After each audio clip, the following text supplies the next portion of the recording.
Please review these guidelines before starting the Nuheat mat installation. Do not connect Nuheat mat to power when folded.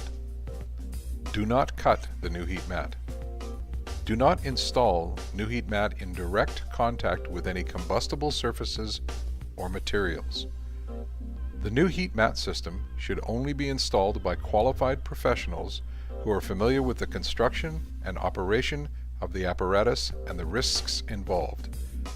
The subfloor must be prepared in accordance to ANSI specifications.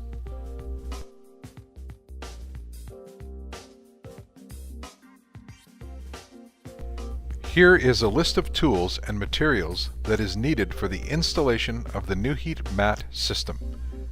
Acrylic or latex modified thinset, a 1/4 inch square notched trowel, a flat trowel, a grout float or lightweight roller, a digital multimeter for testing, duct tape, a broom, thinset mixer, and a bucket.